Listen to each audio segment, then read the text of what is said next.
Yo, what's good with y'all guys? I'm back again today. I'm not dead, like some of you might have thought. I've had a few days off, had a big weekend with some stuff that was going on and work and whatever else, so I didn't really have time to upload a video to you guys. I have been keeping up with some of the news recently and might do a bit of an extended video tomorrow discussing the news that is going on. But for today, I'm just going to get the games out today and run through my thoughts for them. 6 games today. It was actually a good slate of games. There was 2 blowouts and the rest were quite competitive. My Warriors played today and we actually got the win, which I was quite happy about. Doesn't seem to happen too much anymore. So for us to get a win today was great. And the other games that happened were actually decent watches, even though they were blowouts. There was good hoops being played from both teams. One team just had it on more than the other team. So without further ado, we'll get into that and I'll tell you who those teams were. First game of the day was the Kings and the Cavaliers. Cavaliers have now won 14 of their last 15 games, which is a ridiculous stretch of basketball. I knew that this shaky start to the year wasn't going to last. So for them to turn this up and bring 14 of the last 15 home is huge for them in the organisation. They're now in a much better spot on the ladder, so they'll be able to climb higher and higher and maybe fight for a home playoff series down when it comes to April, June. Kings just couldn't get it going. Darren Fox finished with 19. Bit of a lower game out of him. You expect him to get 20 plus points per game most nights. Didn't have that today, just couldn't find his shot. Not necessarily the defense that was shaking him off, it was more just him. He didn't seem to be looking as confident as Darren Fox usually does, so that was a big problem for the Kings. Domantas Sabonis played really well, was 2 points off a triple-double in the first half. Ridiculous game out of him. He did end up with the triple-double, but in the end it wasn't enough to bring themselves to the Cavs, who had scoring out of a lot of their guys today. Donovan, Darius Garland in his return played really well. Max Strus, 20-plus points. Getting 20-plus points out of Max Strus is really good for them. He was brought in during the off-season as just a shooter, and he's started to give that to the roster, which if he can keep this going will be great for their team going down into All-Star break and further on. Evan Mobley, 14 rebounds, just a big body on the glass. It's good to see the Cavs actually healthy again. It's been some time since we have gotten a healthy Cavs. So for them to be healthy now is huge for them. Isaac Okoro, double-digit points. Isaac Okoro, ever since he's been drafted, has been really weird because he was taken top 5, so people obviously had high expectations for him. But I feel like he was drafted to do what he does. He does just a little impact things for your team. He's not necessarily built to be a star player, which a lot of people, with lottery picks nowadays hunt for.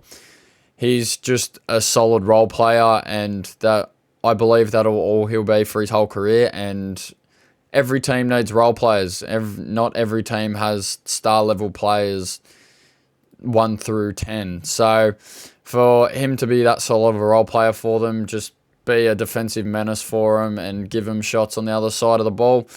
If he can continue to do that, will be huge for the organisation. Karis LeVert off the bench, amazing for them. Just a flat-out scorer. Doesn't really do much on the defensive side of the ball, but he's that gifted offensively that it doesn't really affect them. Considering they have Evan Mobley and Jared Allen down low to anchor their defense. The Cavs' perimeter defense has been shaky all year, but as I said, having those two guys down low is just a saviour for them. Because if they didn't have them, their defence, I believe, would just be terrible. But Cavs get the win today, 136 to 110. Huge win for them. Second game of the day was actually a close one in the end. Lakers looked like they were going to run away with it by the end of the half and end of the third quarter. But Hornets bring it to within 6. 40-piece from Miles Bridges. I think that's his first 40-piece of the season, which good for him. Unfortunately, it didn't come in a win, but as we've seen, a lot of the big scores, like Steph Curry's 60-point the other night, big scores nowadays are factoring into losses for teams because outside of them, their team isn't just helping them out and assisting them. So it was a bit of a one-man show. Other than Brandon Miller, had 33 as well. I've said it time and time again, he was the right choice for the Hornets. They will be able to comfortably build around him and have him be a starting level player when they eventually become a championship level team. He's just a flat out scorer, defensive menace. He does everything that the Hornets drafted him to do, which is great for them. I'm glad that they got a good pick out of it. Other than that, wasn't really much production out of the rest of the team, which is unfortunate, but they did play well to bring it back to where they were, considering they were down so much during some points of this game. The Lakers, pretty sound performance from everyone. I think it was Anthony Davis, 20-plus points, 15 rebounds, LeBron, 20-odd points, and D'Angelo Russell starting to be a 20-point big game scorer, which I knew he could be and always knew he could be. So for him to now become a 20-point per game scorer, and if he can manage to stabilise this and bring this night in, night out for the Lakers, will turn their season around. I know they just went above 500 the other day.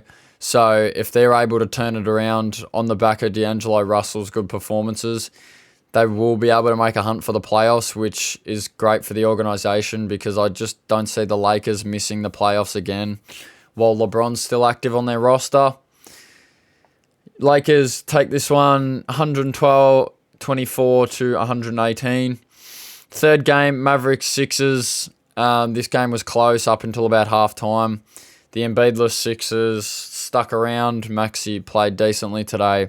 Didn't play great, but still was their primary scorer like he is night in, night out without Embiid. But the Mavericks are just too good tonight. Although Luka had, I would say, one of his worst games of this year. So for the Mavericks to get a win, although he did play as poorly as he did, I think he only had like 16 points, 8 rebounds and 3 assists or something. Just a really quiet game from him. So for them to still win the game is huge for their organisation. But as I said, 76ers without Embiid. It's going to be an interesting stretch. I saw the news the other day. I don't think I've made a video since then. Torn meniscus, out for, I would say, about 6 weeks. So they're going to miss him well into the All-Star break and beyond. So whether they are able to keep the ship afloat while Embiid's gone will be a big question mark.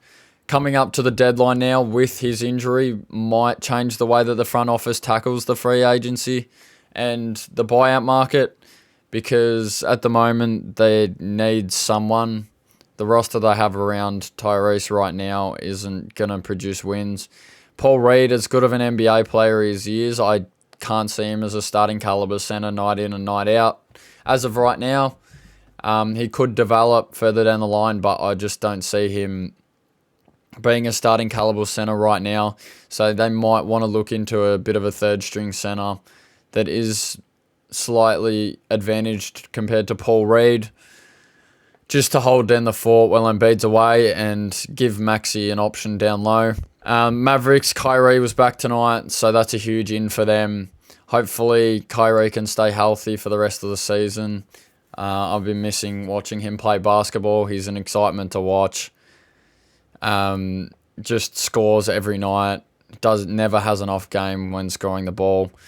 If he was playing every game this year, I believe he would be an all-star, but we don't live in the world of make-believe and what could be, so he's not, but he is still an all-star level player and just playing some of the better basketball he has over the last few years.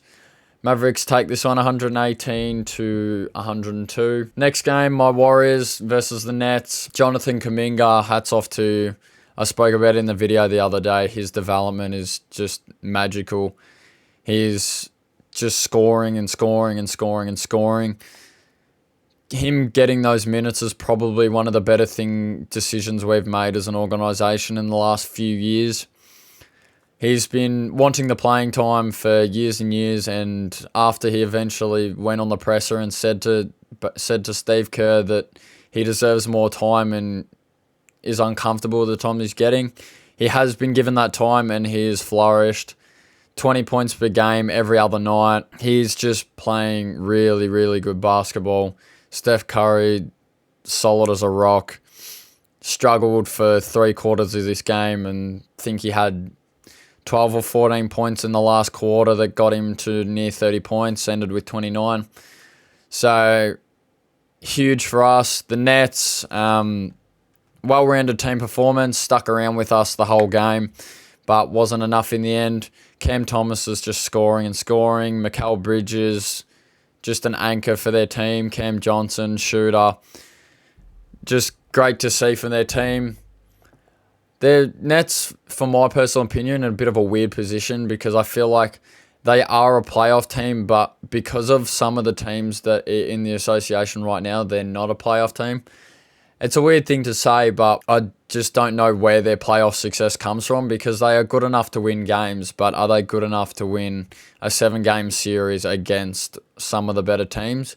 I'm not too sure right now, but we'll see what happens with them over the next few weeks and going into the All-Star break, where they end up positioning themselves and if they can make any noise down the line. But only time will tell. Warriors take this one 109 to 98. Next game of the day, ridiculously high scoring. Clippers win 149 to 144. James Harden, 30 and 10. Good game from him. Kawhi, 36 points. They're piecing it together night in and night out. And as I've said before, I don't see them losing games too often because they are that good of a team. Paul George is able to take a back seat some days, and James has found his groove with the team, and Kawhi is still one of the better basketballers in the world. Who knows what Kawhi is going to bring for them come playoff time, but I believe the Clippers at the moment are looking like serious contenders and they will make some noise coming into the playoffs. I think they could potentially make a conference finals, but we're not too sure right now. If they keep playing the way that they are, I would not be surprised at all. So for them to continue the stretch that they're on after such a struggle that they had when trading for James is awesome to see. As for the Hawks, just put up enough points, just couldn't get enough stops. It was a well-rounded team performance. I think there was 6 or 7 guys with 10-plus points. Played really well. Just couldn't stop them in the end. Clippers were too good. Went down the stretch and outscored them in a 200-odd point scoring night, which is ridiculous from both teams. Last game of the day, absolute blowout. Was not really worth watching, to be honest. I think I watched the first half of this game and gave it up. Pelicans, Raptors. Pelicans win 138 to 100. Brendan Ingram balled out, 40 points. Zion scoring, assisting. Getting assists out of Zion it sort of baffles me. But if you're able to get dimes out of Zion night in and night out, is great for the team. CJ McCollum, 20-plus points. He's such an anchor man for everyone involved. So for him to continue to score how he is while they're piecing it together, just holding down the fort for them, they will be great come playoff time. So, yeah, but not really a massive game. I didn't really watch much of this, considering the Pelicans had it handled from early on.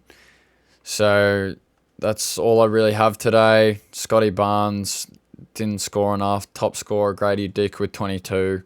Good night for the Rook, but as a team as a whole, not really a great night. But yeah, that's everything. This video has gone for a lot longer than I expected. I've kind of just caught a groove and gone along with it, but it happens. I will hopefully be back with another video tomorrow. I'm not sure how many games are on tomorrow. 7 games on tomorrow, so another manageable slate, which is great news.